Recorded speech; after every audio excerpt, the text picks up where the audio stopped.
Précédemment, dans Les Morts qui marchent.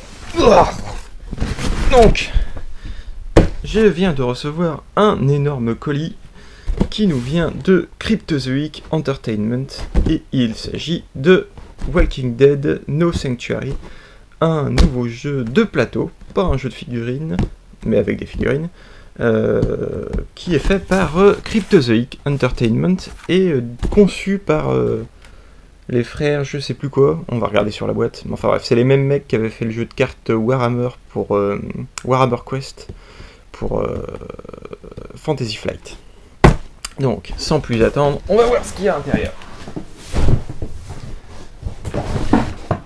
Ah, une boîte blanche. Encore une boîte blanche. Plein de boîtes blanches. Et ainsi de suite. Et ceci. Et cela. Et une boîte pas blanche. Alors, je crois que j'ai pas reçu tout. Oh, et encore une petite boîte blanche. J'ai pas reçu tout, parce que il y a eu un petit souci à la mise en paquet, et il me manque les deux extensions. Donc, un jeu des frères Sadler, voilà. Adam et Brady Sadler.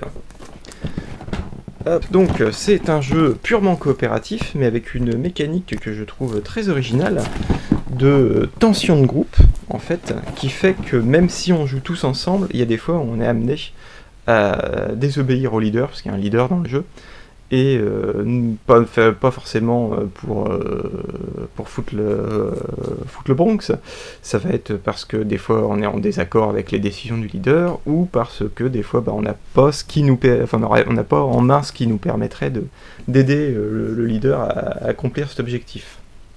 Donc il y a un peu cette façon un peu organique de créer la dynamique de The Walking Dead, qui parle beaucoup de tension de groupe, hein. Que je trouve plutôt intelligente, sans basculer dans le truc à la Dead of Winter, où c'est de la coopération, mais pas tout à fait, parce qu'il y a un traître, et je trouve que globalement, c'est un concept qui marche rarement. Enfin, c'est mon groupe, hein, enfin, tous les groupes avec lesquels j'ai joué jusqu'ici, les jeux semi-coopératifs, ça n'a jamais vraiment fonctionné, ça n'a jamais pris. C'est soit on est tous les uns contre les autres, soit on est tous potes. Le juste milieu, ça ne nous satisfait pas globalement. Alors, hop, donc, les règles. Alors, le jeu est entièrement en anglais, hein, forcément. Hop. Ça a l'air assez dense, mais dans mes souvenirs, les règles n'étaient pas excessivement compliquées non plus. Ça, donc, les fiches scénario qui vont, je crois, reproduire une bonne partie des événements de la série. Les fiches personnages.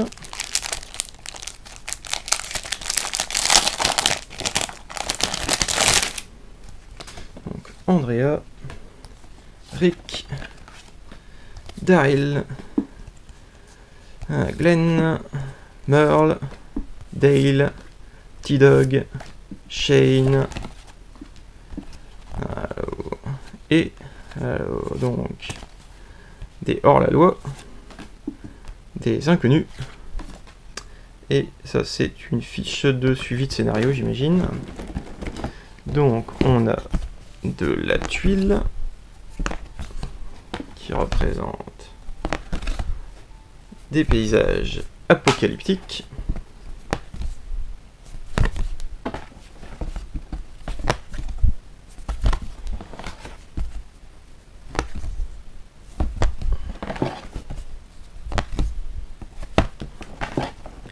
De la planche de jetons. Encore du jeton. Des cartes qui sont un peu le moteur du jeu.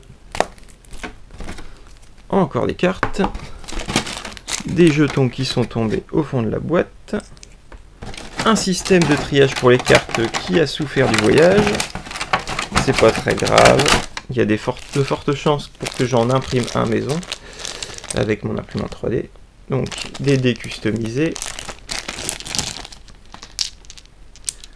Donc, avec des petits éclairs, des têtes de mort et différents symboles. Ensuite, on a de la figurine. Donc, on a Rick, Glenn, je suppose, Andrea, Daryl, Dale, Merle, T-Dog, ça doit être Shane, ça. Ouais, ça doit être ça. Donc, un truc plutôt pas mal, c'est que j'ai réussi à tous les reconnaître du premier coup d'œil, alors que c'est pas forcément évident de personnages réalistes de les reconnaître immédiatement. Donc on a du zombie, du zombie, du zombie. Ils sont tous les mêmes là. On a Daryl en moto, qui était une exclusivité du Kickstarter, si je me souviens bien. Donc encore du zombie. Ça doit être les hors-la-loi. Ça, c'est les étrangers, les inconnus. Un zombie féminin avec une hache plantée dans l'épaule. Encore des hors-la-loi, je suppose. Et des zombies en tenue pour la prison. Toc. Alors, on va jeter un petit coup d'œil aux cartes avant de passer aux boîtes blanches. Donc, on a des petits decks pour chaque personnage qui contiennent des actions exclusives à ce personnage en fait. Donc chaque personnage va avoir son deck vraiment personnalisé avec des actions qui correspondent plus ou moins à ce qu'on retient d'eux dans la série. Donc, par exemple, j'imagine qu'avec Merle, il va y avoir pas mal de cartes sur le corps à corps. Andrea, elle va avoir des cartes qui permettent de tirer. Daryl, il permet de faire des recherches. Et je crois qu'il a une carte qui lui permet de recharger son arme, d'attaquer plusieurs fois. Comme c'est un peu son truc dans la série de récupérer ses flèches sur les corps des marcheurs, des rôdeurs. Entre chaque tir.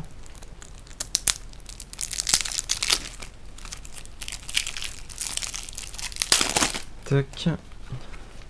Donc il y a aussi des cartes spéciales pour la moto. Et ça, des cartes événements. Donc c'est tout ce qui va nous embêter pendant le jeu.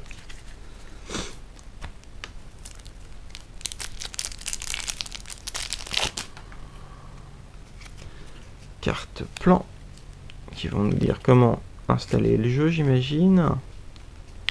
Et des cartes recherche pour récupérer des munitions, de la nourriture, tout ce dont on a besoin dans un camp de survivants.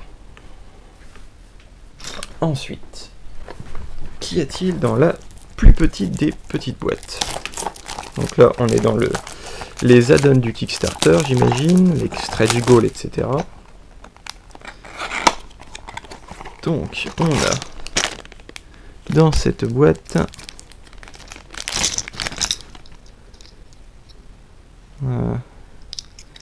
des personnages secondaires de la série, je crois, si je me souviens bien, qui sont pas qui sont des personnages qui vont apparaître dans les scénarios, qui sont pas des personnages jouables, si je me souviens bien, si c'était ça le délire.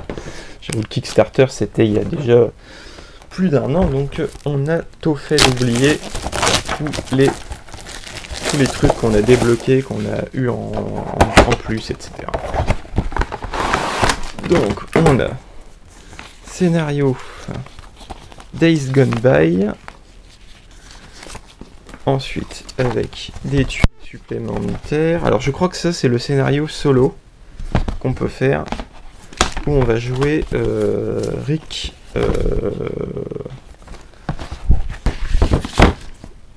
qui sort fraîchement de l'hôpital. Avec son petit paquet de cartes. Donc ça, l'extension solo. Rick blessé. Avec des événements spéciaux pour ce scénario. Hop.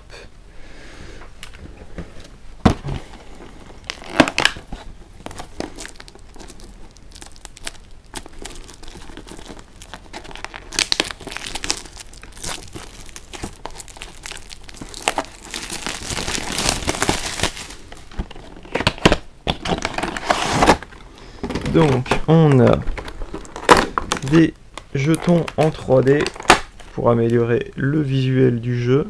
Donc ça c'est des pièges, vous vous rappelez, un peu comme Morgan avait mis tout autour de son camp. Et ça c'est des piles de nourriture et de munitions. Voilà, pour remplacer les jetons de ressources.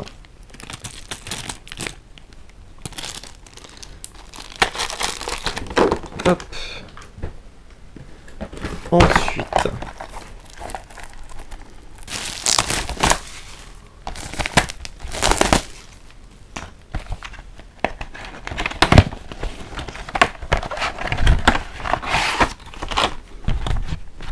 voilà, ça c'est le scénario clear pour enchaîner sur Morgan. Donc en fait c'est le scénario où Morgan avait craqué, je crois. Voilà, donc c'est le fameux camp dont je vous parlais. Alors, on a aussi...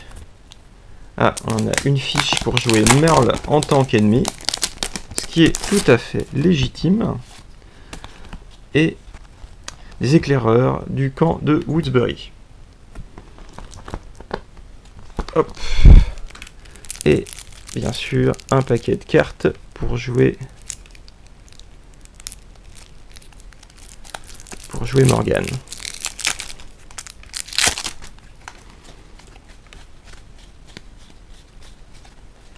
Et des événements qui vont avec.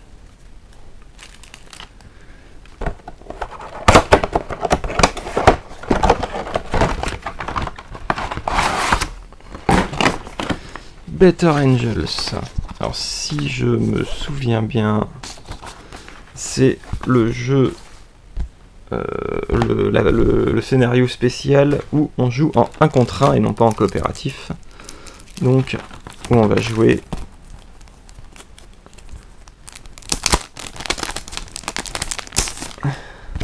Rick contre Shane, qui peut se transformer bien sûr en rôdeur.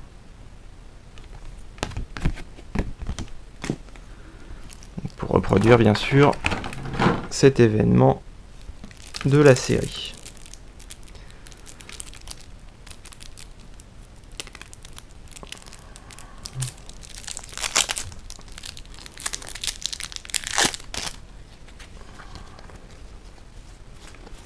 Donc, un deck spécial, un deck aussi spécial pour Rick et un paquet d'événements.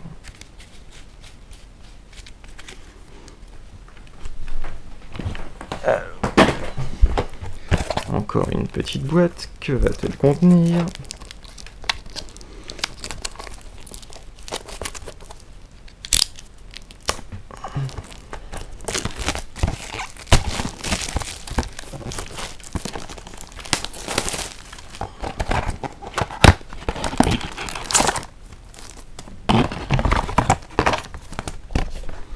Donc, il s'agit de Laurie,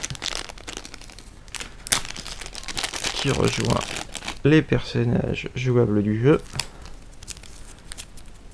avec son petit deck personnel. Et du coup, on va finir avec la plus grosse boîte de stretch goal, j'imagine. Ou d'addon, je sais plus. Hop.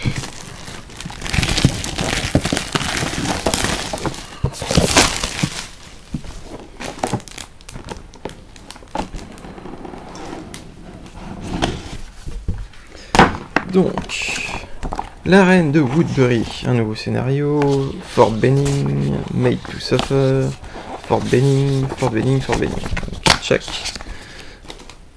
On a... Qu'est-ce que c'est le van, enfin le camping-car, pardon. Donc, Sacha, nouveau personnage jouable.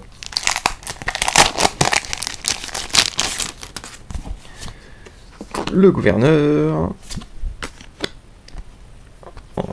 alors, jouable et en rival.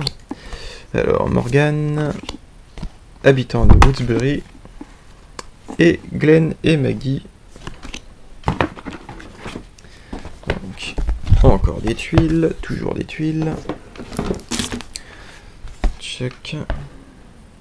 Ah, ça c'est l'appartement du gouverneur.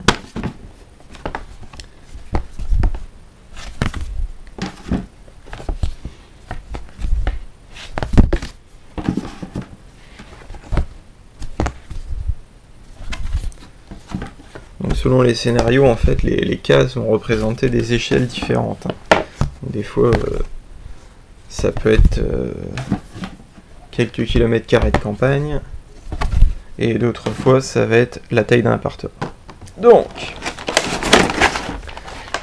et le final.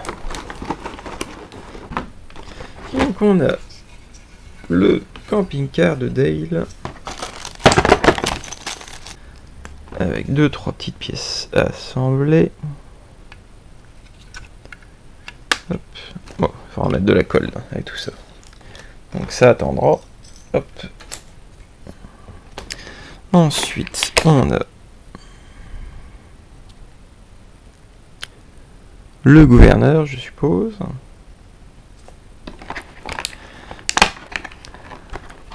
Zombie du puits.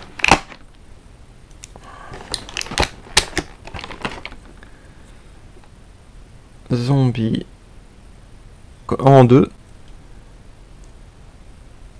Glenn en armure. Morgan. Sacha. Le fantôme de Laurie.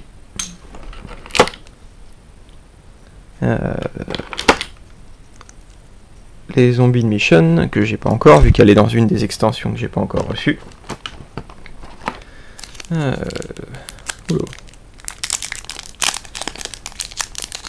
Quelques cartes supplémentaires lenticulaires, non, holographiques. Je vous jure que je fais pas exprès, hein, mais à chaque fois je dis lenticulaire alors que c'est holographique. La prochaine fois que je vais voir un truc vraiment lenticulaire, ce sera un truc holographique, j'imagine. Enfin, je dirais qu'il est holographique.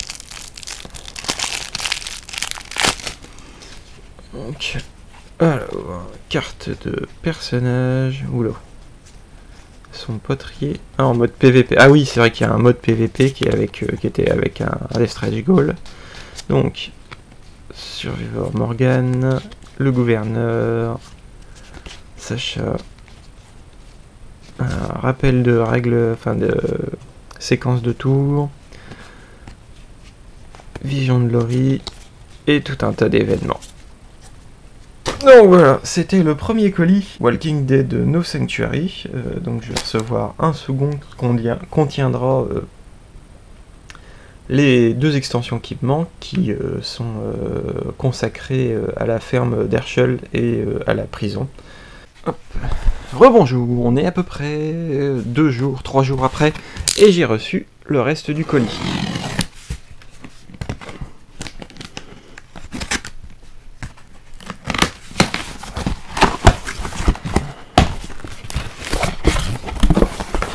Donc, hop, les extensions. Hop. Killer Within et What Lies Ahead. Donc on va commencer par celle-ci, l'extension sur la ferme, le passage à la ferme. Hop, donc on a du scénario, une planche de jetons supplémentaire avec des jetons de feu,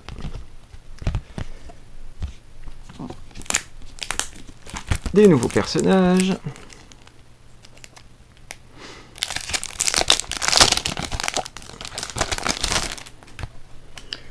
Otis, Herschel, Beth, Maggie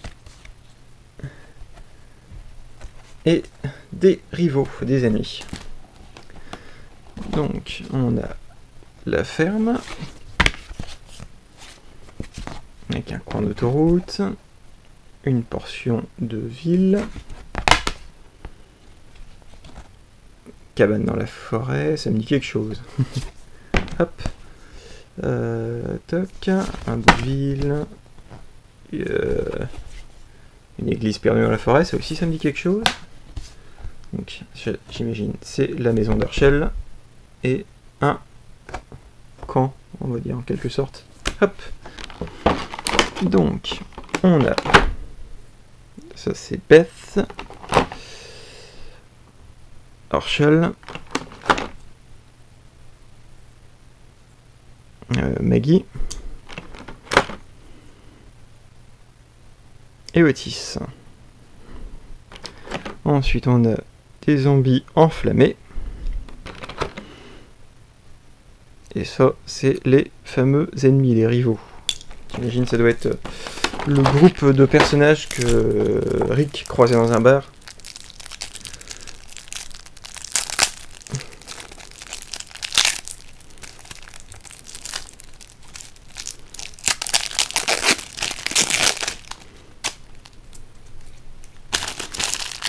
Donc, deck de personnages.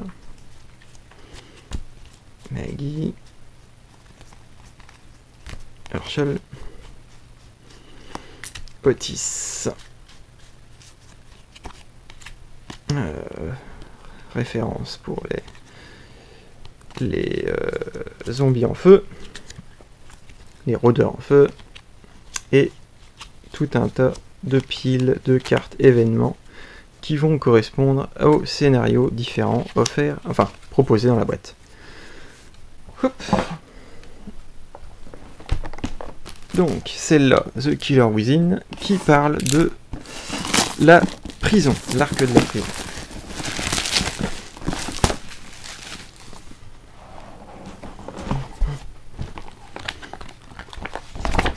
Donc encore des scénarios, donc, des nouveaux persos jouables. Donc on a Michonne, Tyrese, Carol, Carl, et des prisonniers rivaux. Non, il n'y a pas l'air d'avoir en mode allié, étrangement. Hop. Donc, ça doit être des jetons supplémentaires pour faire des brèches dans, j'imagine, dans le grillage, des choses comme ça. Donc, on a, bien sûr, la prison, intérieur, extérieur, la cour, encore des intérieurs, pour accommoder les différents scénarios du jeu. Évidemment, on a même la petite ferme d'Herschel qu'il se crée dans la prison. Donc, en figurine, on a Michonne, on a Carol, Tyrese, Carl, des zombies en armure et des prisonniers à tabasser.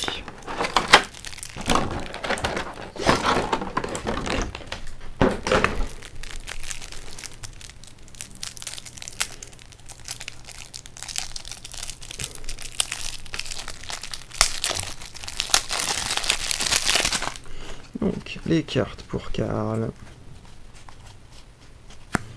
Pour Carol. Je pense que c'est vraiment une extension qui est un peu essentielle, parce que c'est vrai que sans cette extension, on n'a ni Karl ni Carol, qui sont un peu des gros manques, je pense,